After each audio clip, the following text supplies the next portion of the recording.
Melanin expression here for you, baby. Ready to figure things out. Ready to figure things out. Hey y'all, this is AK with a new podcast called Melanin Expressions. It is a podcast for the people, by the people, and of course, everybody else is welcome too.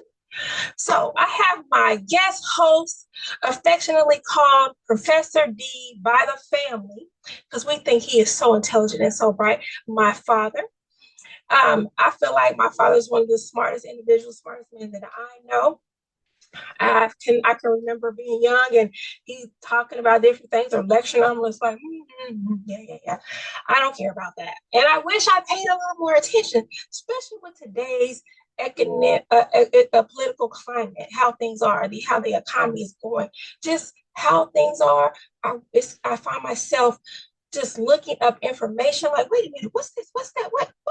Okay, I got that, but I don't know all this. What's going on? So I said, the time is now. This is the best time to start the podcast and talk about all the different things that we may or may not know if you're like me or you forgot and didn't pay attention when you was in school. So I have brought on one of the best and brightest that I know personally, my father, Professor D, to bring us up to date, to give us in layman's terms some information that we might have missed or forgot.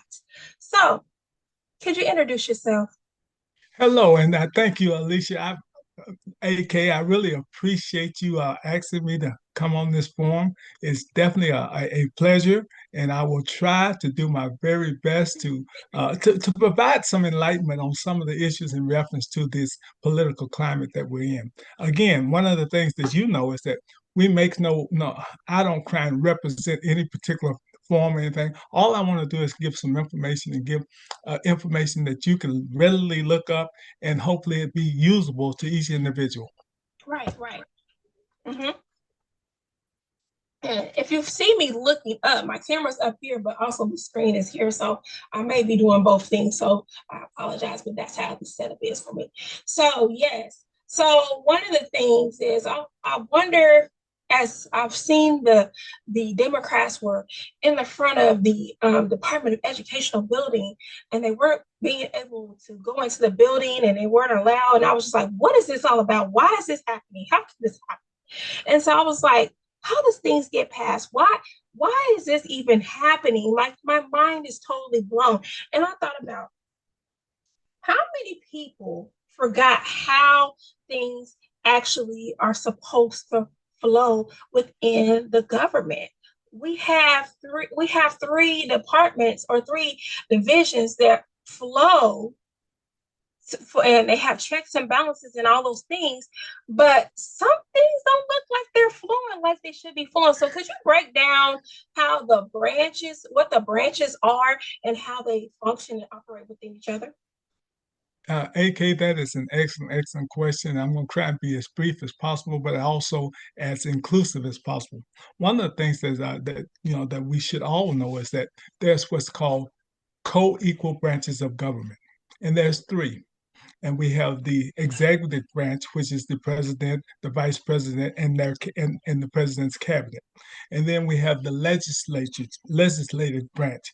That is the Senate and the Congress, and they make up the legislative branch. And then we have what's called the judicial branch, and that is the Supreme Court, the federal courts, and the other district courts around the nation. And all of them have certain authorities and certain responsibilities in reference to checks and balances of each other. Mm-hmm. So what happens is that the president, he has the right to sign into law different pieces of legislation, things like that. There after it has been sent over from a combined effort of the Senate and the Congress. I mean, and the legislative executive. Which is the legislative branch. It's the legislative branch. The legislative branch. They make the law and they send it to the president. Now, what happens now? The president can either sign it or he can veto it. If the president vetoes a particular piece of legislation, then the legislatures have a process called the veto override. The veto override means that if they have at least a Majority. no, they have to have a super majority. Well, not they actually have to have a 3/4 vote to override in both the Senate and the legislature to override the president's veto. Okay. Uh, if they don't have that 3/4 vote, then whatever the president vetoed, that stays in effect. I heard you say something earlier about the Department of Education. One of the things about the Department of Education, and I don't want people to be too troubled about what's happening right now. There are some things that the president can do by executive order, Okay. but one of the things that he cannot do by executive order is eliminate the Department of Education. That is one of those departments that has been established through legislation, and that the only way that that department can be totally eradicated, which is something that's being talked about. And remember, when you hear these things, a lot of times it's talked about, but you have to remember, you have to have what's called a super majority.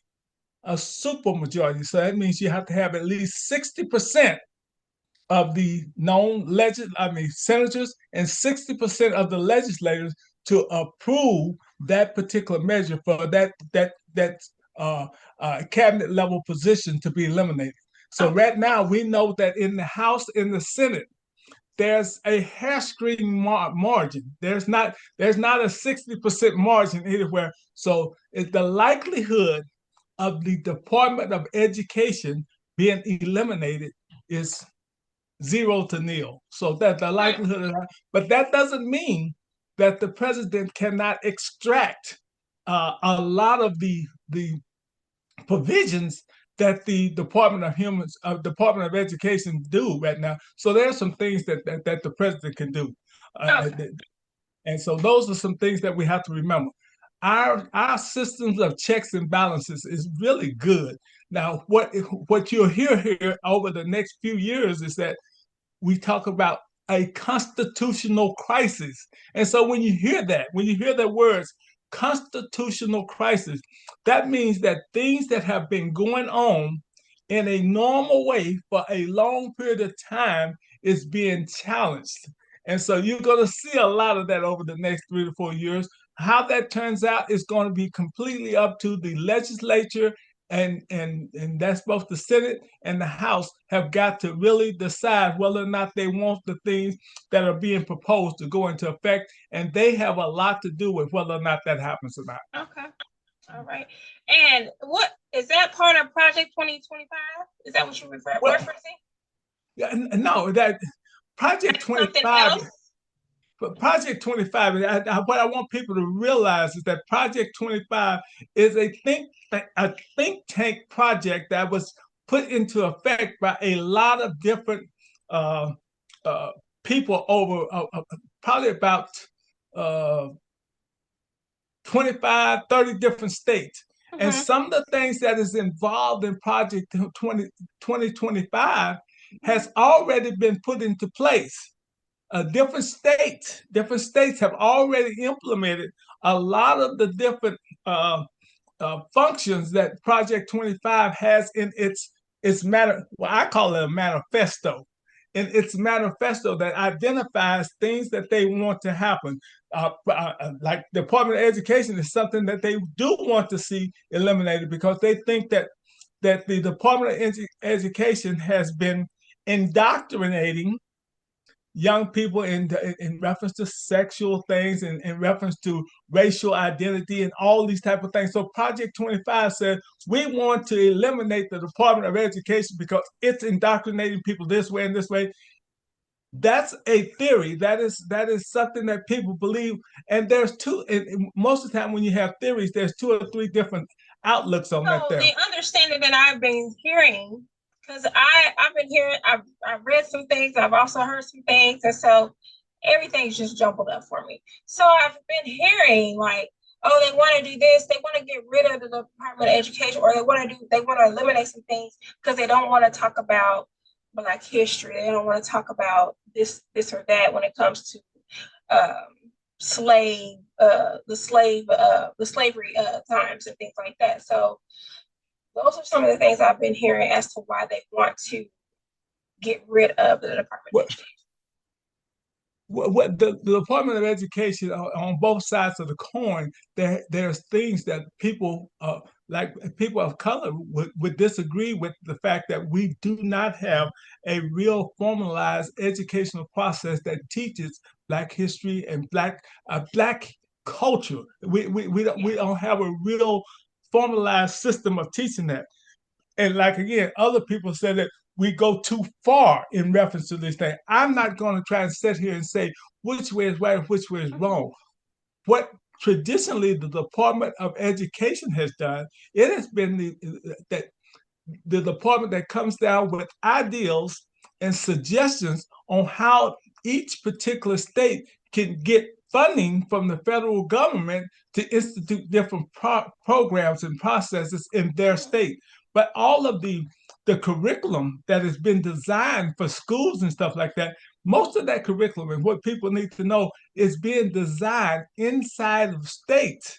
It's not coming down from the Department of Education. The Department of Education on the federal level generally has more to do with providing resources for those federal programs that is being ran through the different states.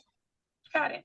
All right. So, and I wanted to back up just a little bit, just to be clear on those executive branches. I mean, those, I'm sorry, the government. Co-equal branches of government.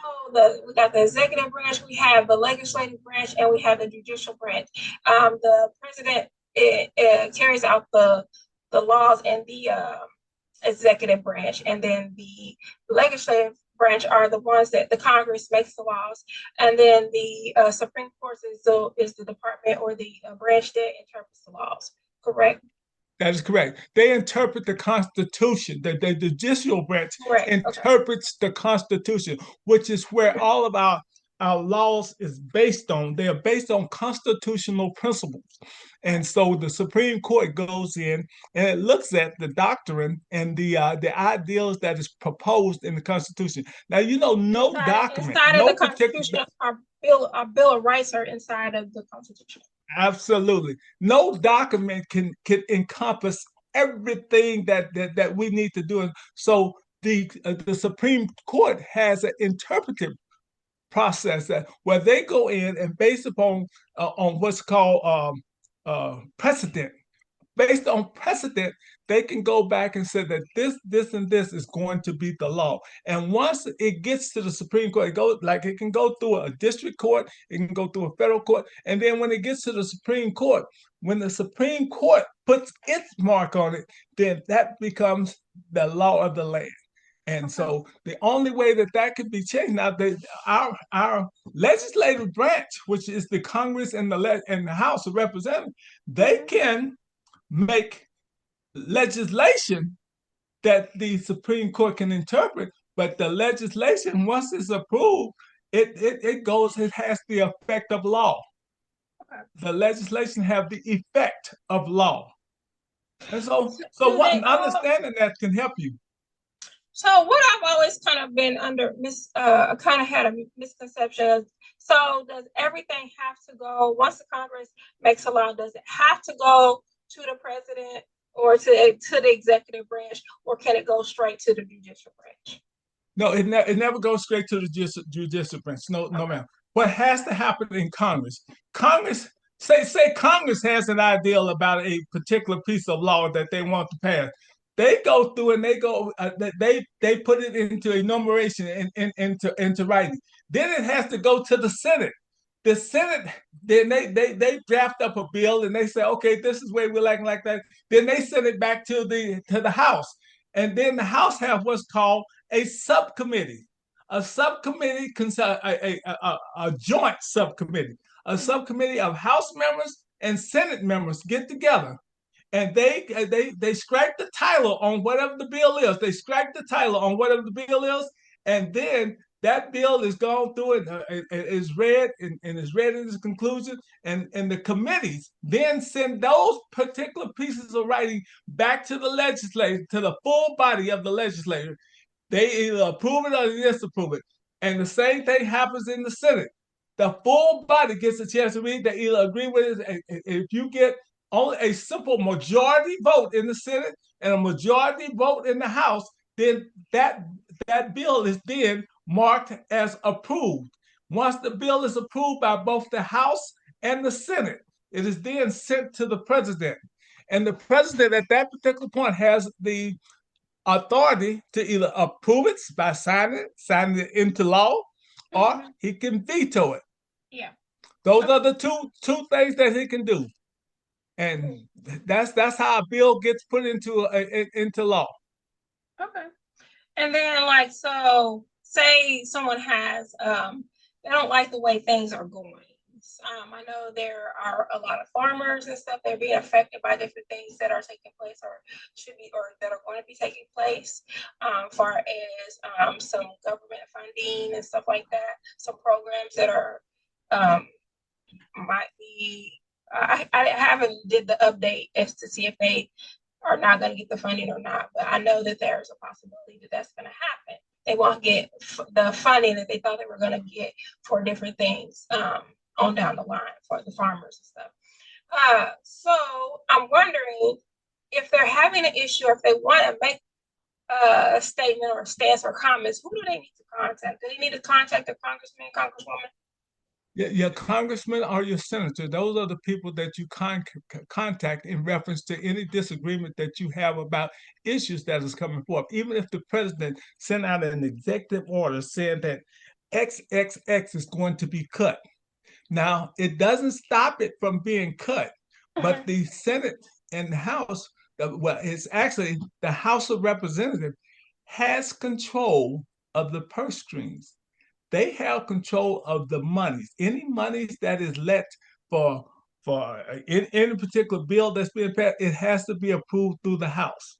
That's why they said the House of Representatives has total control over the purse string. So that's one way that the House has checks and balances on the president. So the president can say this, and this needs to happen, but he can't make this happen because the president is over the Army, he's over the Navy, over the Air Force, he's over all these. He's the commander in chief.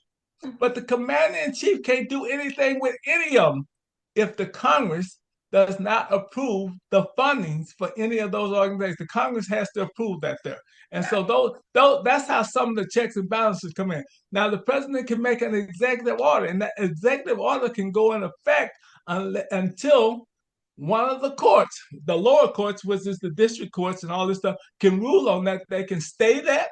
What means stay is that they will stay it until further discussion of further issues are brought before the courts for them to make a final determination and ruling. And when they make a final ruling or determination, then that particular issue can then go to the Supreme Court, where a final determination will be made. Right. So that's how all that happens. But the president can do any number of things, but there are checks and balances on them doing it.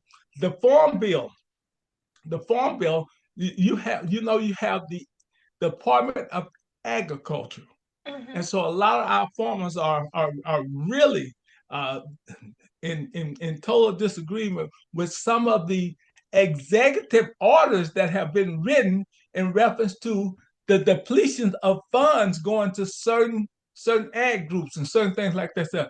Now you have to remember, all these groups, they have special interests that goes in and say this needs to happen. You have all kinds of what they call pot-bellied bills that are being put in by different state legislators and congressmen and senators, because they fit what their particular constituents want. And so there has to be some type of communication and words put out there for people to actually know what they can do to make this thing go one way or another, because the voice of the people is very, very powerful if the people go out and they get with their legislative leaders. Very powerful. So you this past general election, you, for your state, you ran for state representative. That's correct. That was on the state level, yes. Yes. So what in that position you would have been under? What category would you have fallen under? Would you have fallen under legislative, or would you just been under the state I level? would have. I mean, the state level period. You wouldn't have Under had the nothing to do with state it. legislative branch. Okay. Just like the federal government, there is a executive, which is the governor, and then there's the legislative and the Senate. Mm-hmm. I would have been in under the legislative branch, and then there's a state Supreme Court. So we have the same three functions inside the state, but they're all superseded by the federal function, Okay. except for how it applies to each particular state. So unless there's a federal rule or federal regulation that prevents it, the states has the autonomy to do things and to legislate things for their states that the federal government don't. Okay. So for the state, so there is the government. Is there a mayor? Is the mayor falling there somewhere? No, not mayor? inside the state. That would be city, town, and county. You know, That's under the city. you have your county and you have your city. Okay. So you have your city legislation, you have your county legislation, you have your state legislation, then you have your federal legislation. Okay. All right. We getting it. We get it together. Okay. Yeah, it's awesome. So it's different tiers, different levels. Okay. Absolutely. So, you have your county commissioners. No, go ahead. You have your county commissioners, you know, which fall right below the state representatives and all that stuff. The county commissioners there. Then you have your city government, which is your mayor, your county boards, or your elected wards. They call them either commissioners or ward members. They have different names for it, but it means the same thing. You have a board in county commissioners and things like that there. So different people call it different things, but it all has the same function. Okay. So I'm gonna break it. I'm gonna start. So we got the federal that has the three branches, which is the executive, legislative, and judicial. Then you come down to the state, and then at the state you have the government. No, you have the same branches. Okay, so at the state level you have the legislative and the judicial and the executive. But who are under those is what I'm getting at. Under those, so like the executive, the top person is the president under the executive. Right, and in your state, the top person is the governor. Yeah, so the governor, and then that's all executive. Which is all executive. Okay, so then when you come down to the state, then you go down to city level, or do you go to county? So the city. Then you go to the county level. Then you have your county commission. The county, because a county can cover more than one city. Yes, absolutely. So then you go to the county, and then those have commissioners and things like that in there. Yes, ma'am. And then each county commissioner oversees a certain amount of territory. They're over a certain amount of territory, and they're responsible for all of the utilities, the roads, all the infrastructure changes. The county commissioners are responsible for ensuring that all of those things are in place, and they don't let any of the levies for schools and things like that. That generally happens on a statewide basis. Okay. And then you come down to your city. Then you come down to your city. To the city. Okay. So the city, the mayor is kind of like the top guy. The mayor is the top dog. Okay. And then you have all different other. Then you have your wards. Your wards are your county city council. You have wards or city council, and they're broken out. And I hear in Enid we have 6 wards. Okay. 6 wards, and so you have wards 1, 2, 3, 4, 5, and 6, and over each ward is a ward representative, and so they're elected to 4-year terms. Oh, okay. The wards are elected to 4-year terms. All right, cool. Okay, so I'm gonna move past all the stuff that's making me go like this, and then I just kind of want to move into talking about It's probably still gonna maybe go like this, but the Doge. What is going on? Told What is going on? What that is all about is what that is supposed to be about, and I really don't have any problem with it. I don't. But what we have seen happen thus far, because I think it's been necessary for us to do some accountability to all of these different agencies. And DOGE is supposed to do that. They're supposed to be looking at waste, fraud, and overspending. That's what they're supposed to do. Now, what they have been doing, waste, fraud, waste, fraud, and overspending. Yes, man. It was designed to do. Government waste, fraud, and overspending, and uh, what it says, not getting the services for the bucks that's being paid. Now, what we see, and we can look at the one example that's been pretty blown out of proportion here is uh, the aid. What's it called? U.S. aid. U.S. aid. USAID. Now, U.S. aid makes up its entire budget makes up less than 1%. Less than 1%. Less than 1% of what was there. So they said we're gonna cut all of its employees and bring it down. That was like 4,300 employees. Right. They want to cut it down.